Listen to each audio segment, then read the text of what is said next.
ನೋಡಿ, ಈ ಒಂದು ಆಡಿಯೋವನ್ನ ಗಮನಿಸಿದ್ರಲ್ಲ, ಯಾರು ಹಾಗಾದ್ರೆ ಇಬ್ಬರು ಅಧಿಕಾರಿಗಳು ಗೋಗರ್ದಿದ್ದು ಗೊತ್ತಾಯ್ತಲ್ಲ. MD ಪದ್ಮನಾಭ್, ಅಕೌಂಟೆಂಟ್ ಪರಶುರಾಮ್, ಇಬ್ರು ಕೂಡ ಮಾತುಕತೆಯನ್ನು ಆಡಿದ್ರಲ್ಲ. ಈ ಆಡಿಯೋವನ್ನ ರಿಪಬ್ಲಿಕ್ ಕನ್ನಡ ಈಗ ಬಯಲಿಗೆಳೆದಿದೆ. ಈಗ ರಿಪಬ್ಲಿಕ್ ಕನ್ನಡದಿಂದ ಒಂದಷ್ಟು ಪ್ರಶ್ನೆಗಳಿವೆ, ಒಂದು 10 ಪ್ರಶ್ನೆಗಳಿವೆ. ಈಗ ಆ ಪ್ರಶ್ನೆಗಳನ್ನ ನಾವು ನಿಮ್ಮ ಮುಂದೆ ಇಡುವಂತ ಪ್ರಯತ್ನ. ನಂಬರ್ 1, ವಾಲ್ಮೀಕಿ ನಿಗಮದ ಭ್ರಷ್ಟಾಚಾರ ಸರ್ಕಾರಕ್ಕೆ ತಿಳಿದಿದ್ದ ಅನ್ನುವಂಥದ್ದೇ ಪ್ರಶ್ನೆ. ನೋಡಿ, ವಾಲ್ಮೀಕಿ ನಿಗಮದ ಭ್ರಷ್ಟಾಚಾರ ಸರ್ಕಾರಕ್ಕೆ ಈ ಮುಂಚೆನೆ ತಿಳಿದಿತ್ತ ಹಾಗಾದ್ರೆ ಈ ಪ್ರಶ್ನೆಗೂ ಕೂಡ ಉತ್ತರವನ್ನ ಕೊಡಬೇಕಾಗುತ್ತೆ. ಇನ್ನು ಪ್ರಶ್ನೆ ನಂಬರ್ 2, 100 ಕೋಟಿ ಭ್ರಷ್ಟಾಚಾರ ಗೊತ್ತಿದ್ರು ಕೂಡ ಸುಮ್ಮನಿದ್ಯಾಕೆ? ಈಗಾಗಲೇ ಬಿಜೆಪಿ ಅವರು ಆರೋಪ ಮಾಡ್ತಿದ್ದಾರೆ 187 ಕೋಟಿ ಅಂತ. ಅಷ್ಟು ಹಣ ಹೋಗಿದ್ರು ಕೂಡ ಸುಮ್ಮನಿದ್ರ ಹಾಗಾದ್ರೆ ಇದು ಹಗರಣ ಮುಚ್ಚಿ ಹಾಕಲು ನಡೆದಿದ್ದಂತಹ ಡೀಲ? ಈ ಮಾತುಕತೆ ಇದೆಯಲ್ಲ, ಈ ಮಾತುಕತೆ ಹಗರಣವನ್ನ ಮುಚ್ಚಿ ಹಾಕೋದಕ್ಕೆ ನಡೆದಂತ ಡೀಲ ಹಾಗಾದ್ರೆ ಇದು? ಪ್ರಶ್ನೆ ನಂಬರ್ 3 ಉತ್ತರಿಸಬೇಕು ಇದಕ್ಕೆಲ್ಲದಕ್ಕೂ ಕೂಡ. 4, ಹೋಟೆಲ್ನಲ್ಲಿ ಖುಲ್ಲಾಂ ಖುಲ್ಲಾ ಹಣದ ಮಾತುಕತೆ. ಹೋಟೆಲ್ನಲ್ಲಿ ಕುತ್ಕೊಂಡು ಈ ಬಗ್ಗೆ ಒಂದು ಡಿಸ್ಕಸ್ ಕೂಡ ಆಗಿದೆ. ಹಣದ ಬಗ್ಗೆ ಕುಲಂಕುಷವಾಗಿ ಮಾತನಾಡಿಕೊಂಡಿದ್ದಾರೆ. ಹಾಗಾದ್ರೆ ಈ ಮಾತುಕತೆಗೆ ಏನು ಉತ್ತರ ಕೊಡ್ತೀರಾ ನೀವು? ಪ್ರಶ್ನೆ ನಂಬರ್ 5, ಈ ವಿಡಿಯೋ SIT ಬಳಿ ಇದೆಯಾ ಅಥವಾ ಇಲ್ವಾ?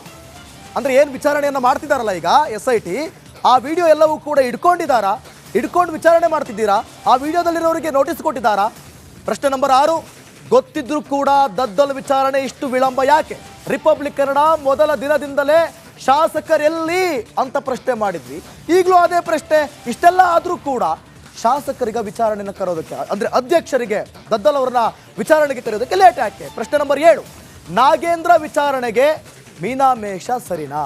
ಆಗಲೇ SIT ವಿಚಾರಣೆಯಲ್ಲಿದ್ದಾರೆ ಅವರು, ಇನ್ನೂ ಕೂಡ ವಿಚಾರಣೆ ಮಾಡ್ತಾ ಇದ್ದಾರೆ. ಆದರೆ ಏನು ಅಪ್ಡೇಟ್ಸ್ ಇಲ್ಲ. ಯಾಕೆ ಮೀನಾಮೇಷ? ಸೊ ಪ್ರಶ್ನೆ ನಂಬರ್ 8, ಮಹಿಳಾ ಅಧಿಕಾರಿಗೆ ಮಾಹಿತಿ ನೀಡಿದ್ರ ಚಂದ್ರಶೇಖರ್? ಅಧಿಕಾರಿ ಸಾವಿಗೂ ಮುಂಚೆ ಮಹಿಳಾ ಅಧಿಕಾರಿ ಒಬ್ಬರಿಗೆ ಏನು ನಡೀತಾ ಇದೆ ಅಂತ ಹೇಳಿ ಮಾಹಿತಿಯನ್ನು ಕೊಟ್ಟಿದ್ರು ಕೂಡ ಅಲ್ಲಿ ಯಾರು ಕೇರ್ ಮಾಡಲಿಲ್ವಾ? ಪ್ರಶ್ನೆ ನಂಬರ್ 9, ಇವೆಲ್ಲದಕ್ಕೂ ಕೂಡ ಉತ್ತರ ಬೇಕಿದೆ. ಚಂದ್ರಶೇಖರ್ ಮೇಲೆ ಪದ್ಮನಾಭ್ ಒತ್ತಡ ನೀಡಿದ್ದು ನಿಜಾನಾ? MD ಪದ್ಮನಾಭ್ ಈ ಎಲ್ಲ ಒತ್ತಡಗಳಿಂದಲೇ ಅವರು ಈ ರೀತಿ ಆದ್ರ ಅನ್ನುವಂಥದ್ದು. ಮತ್ತೊಂದು ಕಡೆ ಚಂದ್ರಶೇಖರ್ ಮೇಲೆ ಪದ್ಮನಾಭ್ ಒತ್ತಡ ಆಗಿರೋದು, ಅದನ್ನ ಇನ್ನೊಂದು ವಿಡಿಯೋದಲ್ಲಿ ನಾವು ತೋರಿಸ್ತೀವಿ. ಇತ್ತ ಇಲ್ವಾ ಅನ್ನೋದಕ್ಕೆ ನೀವು ಉತ್ತರ ಕೊಡಬೇಕು. ಜೊತೆಗೆ ರಿಪಬ್ಲಿಕ್ ಅನ್ನೋದು ಕೂಡ ಅದನ್ನ ಎಕ್ಸ್ಪೋಸ್ ಮಾಡುತ್ತೆ. ಇನ್ನು 10ನೇ ಪ್ರಶ್ನೆ ನೋಡ್ತಾ ಇದ್ದೀರಾ. ಭಯದಲ್ಲೇ ಆತ್ಮಹತ್ಯೆ ಮಾಡಿಕೊಂಡ್ರ ಚಂದ್ರಶೇಖರ್? Very important. ಭಯದಲ್ಲೇ ಆತ್ಮಹತ್ಯೆ ಮಾಡಿಕೊಂಡ್ರ ಚಂದ್ರಶೇಖರ್? ಈ ಒತ್ತಡ. ಈಗ ಮೊದಲನೇ ಆಡಿಯೋ ನೋಡಿದ್ರಿ ಅಲ್ಲ, ಈಗ 2ನೇ ಆಡಿಯೋ ವಿಚಾರವಾಗಿ ಈಗ ನೋಡ್ತಾ ಹೋಗೋಣ. ಎಸ್, ಏನಿದೆ ಹಾಗಾದ್ರೆ? ಇದು ವಾಲ್ಮೀಕಿ ನಿಗಮ ಹಗರಣದ ಮತ್ತೊಂದು ಎಕ್ಸ್ಕ್ಲೂಸಿವ್ ಆಡಿಯೋ ಬಾಂಬ್ಗೆ ಸಿಕ್ತು. ಮತ್ತೊಂದು ಮೇಜರ್ ಟ್ವಿಸ್ಟ್. ಏನು ಹಾಗಾದ್ರೆ ಟ್ವಿಸ್ಟ್? ರಿಪಬ್ಲಿಕ್ ಕನ್ನಡದಲ್ಲಿ ಮತ್ತೊಂದು ಆಡಿಯೋ ಸ್ಫೋಟ. ಮತ್ತೊಂದು ಆಡಿಯೋವನ್ನ ನಿಮ್ಮ ಮುಂದೆ ಇಡ್ತೀವಿ. MD ಪದ್ಮನಾಭನಿಗೆ ಒತ್ತಡ ತಂದಿದ್ಯಾರು? ಮಿನಿಸ್ಟರ್ ಕಚೇರಿಗೂ ಪದ್ಮನಾಭ್ಗೂ ಏನ್ ಸಂಬಂಧ? ಪದ್ಮನಾಭ್ಗೆ ಈಗ ಒತ್ತಡ ತಂದಂತಹ ಮಿನಿಸ್ಟರ್ ಯಾರು? ಯಾರದು ಮಿನಿಸ್ಟರ್? ಈಗ ಸಚಿವರ ಹೆಸರು ಕೇಳಿ ಬರ್ತಾ ಇದೆಯಲ್ಲ, ಯಾರು ಹಾಗಾದ್ರೆ ಸಚಿವರು? ಸಚಿವರ ಆಫೀಸ್ನಿಂದ ಕರೆ ಬಂದಿತ್ತ? MD ಪದ್ಮನಾಭ್ಗೆ ಕರೆ ಮಾಡಿ ಒತ್ತಡ ಹಾಕಿದ್ರ? ಈ ಹಗರಣವನ್ನ ಮುಚ್ಚಿ ಹಾಕೋದಕ್ಕೆ ಪ್ರಯತ್ನ ಮಾಡಿದ್ರ? ಹೋಟೆಲ್ನಲ್ಲಿ ಖುಲ್ಲಾಂಖುಲ್ಲವಾಗಿ ಚರ್ಚೆ ಮಾಡಿದ್ರಲ್ಲ? ಈ ಎಲ್ಲ ಆಡಿಯೋ ಕಾಲ್ಗಳನ್ನು ನೀವೇನು ರಿಪಬ್ಲಿಕ್ ಕನ್ನಡದಲ್ಲಿ ಕೇಳಿಸ್ಕೊಂಡ್ರಲ್ಲ, ಇದು ಈ ಒಂದು ಪ್ರಕರಣವನ್ನ, ಈ ಒಂದು ಹಗರಣವನ್ನ ಮುಚ್ಚಾಕೋದಕ್ಕೆ ನಡೆದಂತ ಒಂದು ಪ್ರಯತ್ನನ? ನೋಡಿ, ಮತ್ತೊಂದು ಕಡೆ ಮತ್ತಷ್ಟು ಅಪ್ಡೇಟ್ಸ್ ನಿಮ್ಮ ಮುಂದೆ ಇಡ್ತಾ ಹೋಗ್ತೀವಿ. ಈಗ ಪದ್ಮನಾಭ ಹಾಗೂ ಪರಶುರಾಮ್ ನಡುವೆ ಸಂಭಾಷಣೆ. ಪಾಪ ಗೋಗರಿತಾ ಇದ್ದಾರೆ. ನೆಕ್ಕಂಟಿ ನಾಗರಾಜ್ ಹೆಸರು ಪ್ರಸ್ತಾಪಿಸಿದ್ದಾರೆ ಅಕೌಂಟೆಂಟ್ ಪರಶುರಾಮ್. ಅವ್ರ ಹೆಸರು ಯಾಕೆ ಇಲ್ಲಿ ಬಂತು? ನಾಗರಾಜ್ ಕಡೆಯವರಿಂದ ಒತ್ತಡ ಅಂತ ಹೇಳಿ ಪರಶುರಾಮ್ ಹೇಳಿದ್ದಾರಾ? ಇತ್ತ ನಾಗರಾಜ್ ಬಾಬೈದ ಕೂಡ ಪದ್ಮನಾಭ ಸಂಪರ್ಕ ಮಾಡಿದ್ದಾರಾ? ಮಿನಿಸ್ಟರ್ ಕಚೇರಿಯಿಂದಲೂ ಕೂಡ ಒತ್ತಡ ಅಂತ ಹೇಳಿದ್ದಾರೆ ಪದ್ಮನಾಭ ಹಾಗೂ ಪರಶುರಾಮ್ ನಡುವೆ ಸಂಭಾಷಣೆ. ಇದು ಬಹಿರಂಗ ಆಗಿರೋದು. ರಿಪಬ್ಲಿಕ್ ಕನ್ನಡ ಬಹಿರಂಗ ಮಾಡ್ತಾ ಇದೆ. ನೆಕ್ಕಂಟಿ ನಾಗರಾಜ್ ಹೆಸರು ಪ್ರಸ್ತಾಪಿಸಿದಂತ ಪರಶುರಾಮ್, ನಾಗರಾಜ್ ಕಡೆಯವರಿಂದ ಒತ್ತಡ ಬಂತ ಹಾಗಾದ್ರೆ? ಸಚಿವರ ಹೆಸರು ಕೇಳಿ ಬರ್ತಾ ಇರೋದು. ಈ ರೀತಿಯಾದಂತಹ ಸಾಕಷ್ಟು ಕುತೂಹಲ, ಅನುಮಾನ, ಈ ರೀತಿಯಾದಂತಹ ಪ್ರಶ್ನೆಗಳು ಮೂಡ್ತಾ ಇದೆ. ಬನ್ನಿ ವಿಜುವಲ್ಸ್ ನೋಡೋಣ ಹಾಗಾದ್ರೆ. ಈಗ ಏನಾಗಿದೆ ಅಂತೇಳಿ ಪದ್ಮನಾಭ್ ಎಂ ಡಿ ನೋಡ್ತಾ ಇದ್ದೀರಲ್ಲ, ಪದ್ಮನಾಭ್ ಎಂ ಡಿ ಹೋಟೆಲ್ನಲ್ಲಿ ಇರುವಂತಹ ದೃಶ್ಯ ಇದು. ಹೋಟೆಲ್ನಲ್ಲಿ ಇರುವಂತಹ ದೃಶ್ಯ. ಈ ಮೀಟಿಂಗ್ ಯಾಕೆ, ಯಾತಕ್ಕಾಗಿ ಇದು, ಏನಕ್ಕೋಸ್ಕರ, ಜೊತೆಗೆ ಏನೆಲ್ಲ ಮಾತನಾಡಿದ್ರು, ಎರಡನೇ ಆಡಿಯೋ ಇದೆಯಲ್ಲ, ಸ್ಫೋಟಕ ಆಡಿಯೋ ನೋಡೋಣ ಬನ್ನಿ.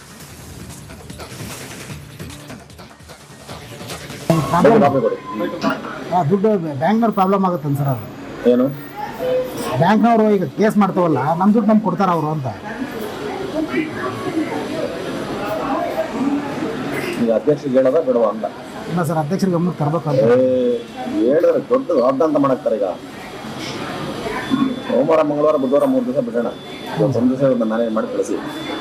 ಇವನು ಅವನಿಗೂ ವರ್ಷ ಆಯ್ತಪ್ಪ, ಎಲ್ಲ ಪ್ರಿಂಟಿಗೆ ಕೇಳಿದ್ದೀನಿ ಕೊಡ್ತೀನಿ ಅಂತ ಹೇಳ್ಬಿಟ್ಟು ಹೇಳಿ.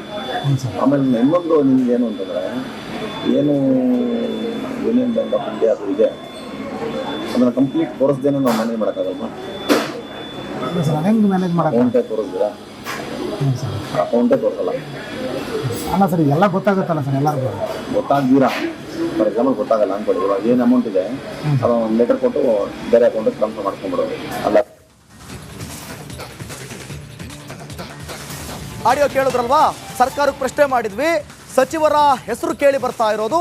ಹಾಗಾದ್ರೆ ಈಗ ರಿಪಬ್ಲಿಕ್ ಕನ್ನಡದಿಂದ ಸಚಿವರಿಗೆ ಕೇಳುತ್ತಿರುವಂತ ಪ್ರಶ್ನೆ ಇದು. ಪ್ರಶ್ನೆ ನಂಬರ್ 1, ಪದ್ಮನಾಭನಿಗೆ ಕರೆ ಮಾಡಿದ ಸಚಿವ ಯಾರು? ಯಾರಪ್ಪ ಸಚಿವ ಹಾಗಾದ್ರೆ? ಪದ್ಮನಾಭ್ಗೆ ಕರೆ ಮಾಡಿದಂತ ಸಚಿವರು ಯಾರು ಹಾಗಾದ್ರೆ? ಅವರ ವಿರುದ್ಧ ಕ್ರಮ ತೆಗೆದುಕೊಳ್ಳುವಂತ ಕೆಲಸ ಆಗಿದೆಯಾ? ಪ್ರಶ್ನೆ ನಂಬರ್ 2, ಎರಡನೇ ಪ್ರಶ್ನೆ, ಮಿನಿಸ್ಟರ್ ಕಚೇರಿಯಿಂದ ಕರೆ ಮಾಡಿದ್ಯಾರು? ಮತ್ತು ಕೂಡ ಸಚಿವರು. ಹಾಗಾದ್ರೆ ಸಚಿವರ ಕಚೇರಿಯಿಂದ ಕರೆ ಮಾಡಿದ್ಯಾರು ಹಾಗಾದ್ರೆ? ಇವೆಲ್ಲದಕ್ಕೂ ಕೂಡ ಸಾಕಷ್ಟು ಕುತೂಹಲ ಮೂಡ್ತಾ ಇರೋದು. ಪ್ರಶ್ನೆ ನಂಬರ್ 3, ಪರಶುರಾಮ್ ಬಾಯ್ ಬಿಟ್ಟ ಆ ಸಚಿವ ಯಾರು? ಪರಶುರಾಮ್ ಹೇಳಿದಂತ ಬಾಯ್ ಬಿಟ್ಟಂತಹ ಆ ಸಚಿವ ಯಾರು ಹಾಗಾದ್ರೆ? SIT ಕಚೇರಿಯಲ್ಲಿ ಅಂದರೆ SITಗೆ ಈಗಾಗಲೇ ವಿಚಾರಣೆಗೊಳಗಾಗಿರುವಂಥ ನಾಗೇಂದ್ರ ಅವರ ವಿಚಾರಣೆ ಆಗಬೇಕು. ಪ್ರಶ್ನೆ ನಂಬರ್ 4, ನೆಕ್ಕಂಟಿ ನಾಗರಾಜ್ಗೂ ಇದಕ್ಕೂ ಏನು ಸಂಬಂಧ? ನಾಗರಾಜಿಂದ ಒತ್ತಡ ಕೇಳಿ ಬಂದಿದೆ ಅಂತ ಹೇಳಿ ಇನ್ನೊಬ್ರು ಹೇಳ್ತಾ ಇದ್ದಾರೆ. ಹಾಗಾದ್ರೆ ಅದಕ್ಕೂ ಮತ್ತೆ ಅವ್ರಿಗೆ ಏನು ಸಂಬಂಧ? ಪ್ರಶ್ನೆ ನಂಬರ್ 5, ನೆಕ್ಕಂಟಿ ಹೆಸರನ್ನ ಬಾಯ್ ಬಿಟ್ಟಿದ್ದಾರೆ ಪರಶುರಾಮ್. ನೆಕ್ಕಂಟಿ ನಾಗರಾಜಿಂದಲೇ ಒತ್ತಡ ಬರ್ತಾ ಇರೋದು ಅನ್ನುವಂಥ ಹೇಳಿಕೆಯನ್ನು ಆಡಿಯೋದಲ್ಲಿ ಕೇಳಿಸ್ಕೊಂಡ್ರಲ್ಲ ನೀವು, ಇದು ಕೂಡ ಪ್ರಶ್ನೆಯಾಗಿ ಉಳ್ಕೊಂಡಿದೆ. ಈಗ ಪ್ರಶ್ನೆ ನಂಬರ್ 6, ಇಲ್ಲಿ ನೆಕ್ಕಂಟಿ ಭಾಮೈದನ ಹೆಸರು ಬಂದಿದ್ಯಾಕೆ? ಭಾಮೈದ ಆ ಕಡೆ ಅವ್ರ ಸಂಬಂಧಿಕ, ಇರೋ ಬರೋವ್ರ ಹೆಸರೆಲ್ಲ ಇಲ್ಲಿ ತೊಳಕು ಹಾಕೊಳ್ತಾ ಇದ್ದಾರೆ. ಎಲ್ಲ ಸೇರಿ ಈ ಹಗರಣದಲ್ಲಿ ಭಾಗಿಯಾದ್ರ? ಈ ಎಲ್ಲ ಪ್ರಶ್ನೆಗಳಿಗೂ ಕೂಡ ಉತ್ತರಿಸಬೇಕು. ಪ್ರಶ್ನೆ ನಂಬರ್ 7, ನೆಕ್ಕಂಟಿಗೂ ಸಚಿವರ ಕಚೇರಿಗೂ ಏನ್ ಲಿಂಕು?